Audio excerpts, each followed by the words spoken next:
que jamais, les Restos du Cœur ont besoin de vous. Ce soir nous rêvons, nous rêvons. Ce soir nous rêvons. Retrouvez l'intégralité du nouveau spectacle des Enfoirés. Un CD ou un DVD acheté, ce sont 17 repas offerts aux Restos du Cœur. On compte sur vous. Je suis donc au Resto du Cœur pour Altitude Hebdo. Donc merci déjà de nous accueillir dans vos locaux. Merci à vous. Est-ce que déjà vous pouvez vous présenter chacune d'entre vous? Je me présente, Françoise Guillard, co-responsable du centre de Restos du Cœur depuis 5 ans, bénévole depuis plus de 10 ans. Geneviève Schutz, l'autre co-responsable. J'ai à peu près le même parcours que Françoise, c'est-à-dire co-responsable depuis 5 ans, bénévole de base, on va dire, depuis 8 ans. Combien il y a de bénéficiaires des Restos du Cœur sur Albertville et comment devenir bénéficiaire?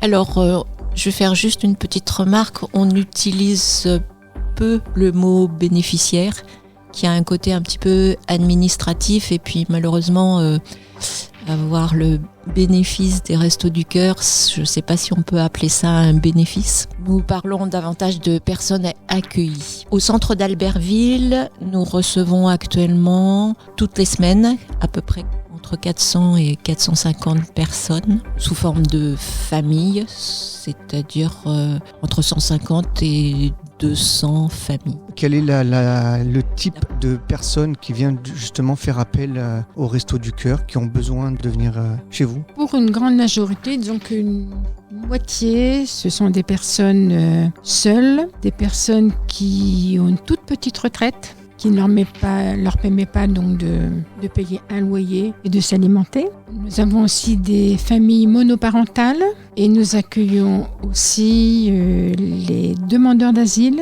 qui sont hébergés au centre d'aide aux demandeurs d'asile à Albertville. Nous accueillons aussi les familles ukrainiennes depuis 1 an.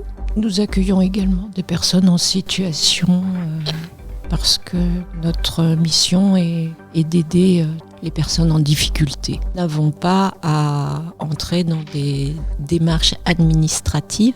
C'est un centre où il n'y a pas de jugement de la personne.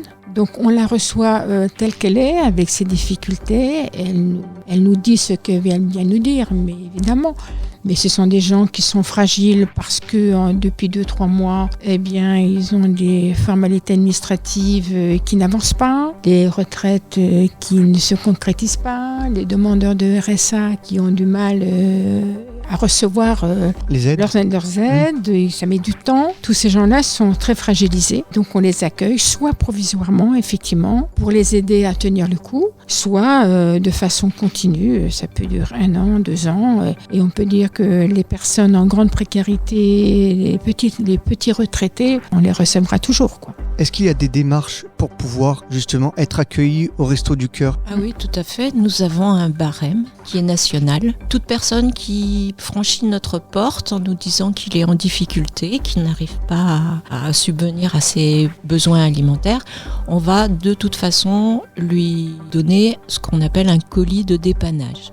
Ça représente à peu près 3-4 repas pour une personne. Ensuite, on va évoquer avec lui sa situation. Pour l'aider de façon régulière, c'est-à-dire une fois par semaine, on va lui demander auparavant de nous fournir des documents d'identité et puis des documents qui nous indiquent ses éventuels revenus et ses dépenses essentiellement de logement et d'énergie.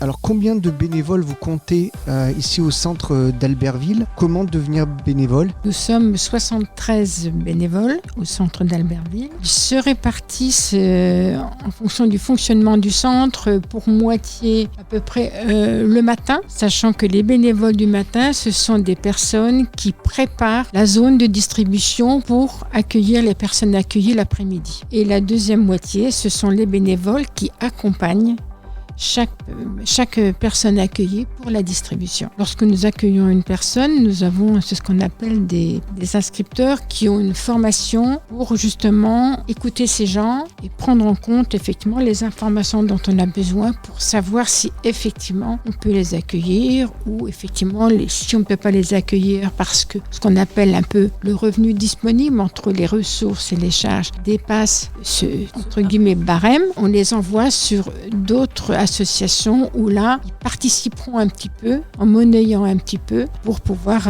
toucher aussi l'aide alimentaire. Ici, il faut savoir que toute cette l'aide alimentaire gratuite. Donc elle s'adresse vraiment à des personnes, des familles en grande difficulté. On peut quand même constater que nous avons des bénévoles âgés. La première explication, c'est tout simplement que les horaires d'activité du centre ne sont pas ou très peu compatibles avec une activité professionnelle. Le matin, la préparation, ce qu'on appelle les ramasses dans les magasins et puis la préparation du centre, ça se déroule de 7h30 du matin à 10h du matin. Quant à la distribution l'après-midi, elle a lieu de 13h30 à 16h30. Mais je pense que la moyenne d'âge, elle doit être aux alentours de 65, 70. C'est un vrai problème au niveau du bénévolat pour nous. Beaucoup d'implications personnelles, c'est certain, mais avec les aléas de la santé de personnes de 70 ans. On a quelques actifs qui essayent, de par leur emploi du temps, à se libérer un petit peu. Mais c'est vraiment une mineure. C'est compliqué. Appel aux bénévoles. Ah, tout à fait. On a un bon groupe de bénévoles, mais on est toujours demandeurs de bénévoles. Puis il faut que le relais se fasse. Les gens qui arrivent à plus de 70, 75 ans, ils ont envie de souffler, puis de passer le relais, quoi. Quelles sont les missions des Restos du Cœur ? À Albertville, puisqu'en fait, chaque centre s'organise à sa façon et en fonction de ses besoins. C'est vrai que l'activité principale, c'est celle qui est très connue, l'aide alimentaire.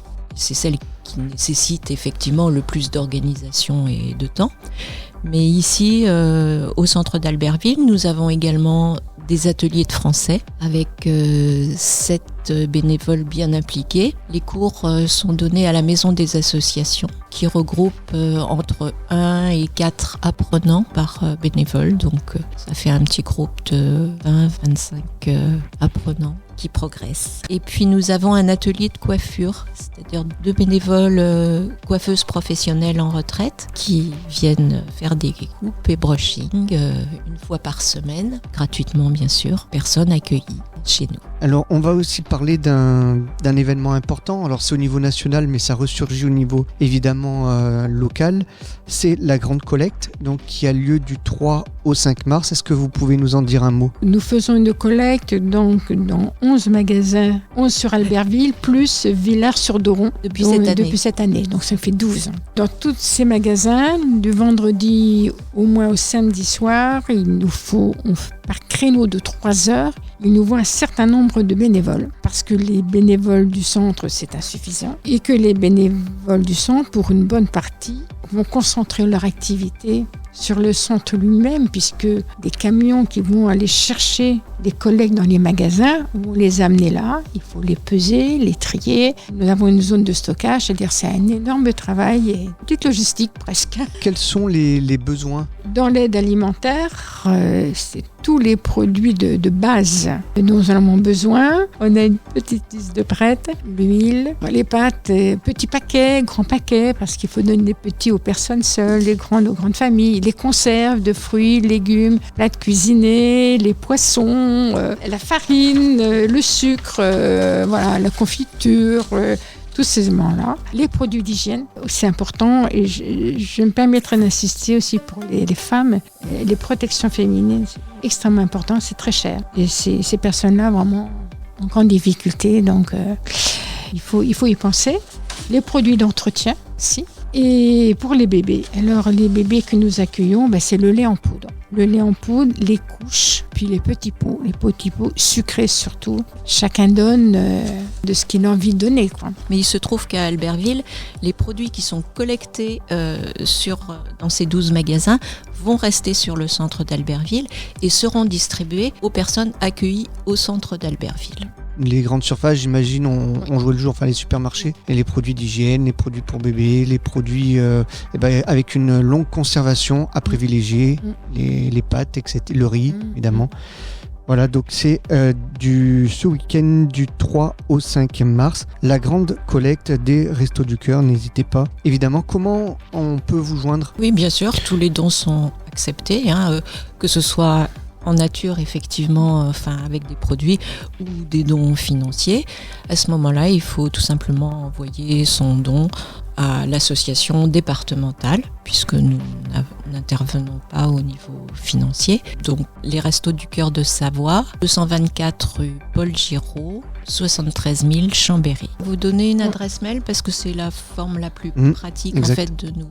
L'adresse est ad6013.albertville@restoducoeur.org. On peut préciser aussi que les personnes déposent ici des dons alimentaires, donc se présentent et nous apportent un sac. Ils peuvent le faire aussi. Voilà, c'est possible. Si jamais ils ne sont pas allés faire leurs courses pendant le week-end, nous serons ravis de les accueillir. Merci en tout cas d'avoir accepté notre interview et de nous avoir accueillis donc dans vos locaux ici des Restos du Cœur d'Albertville. Je vous remercie et je souhaite évidemment la meilleure collecte possible. Merci à vous.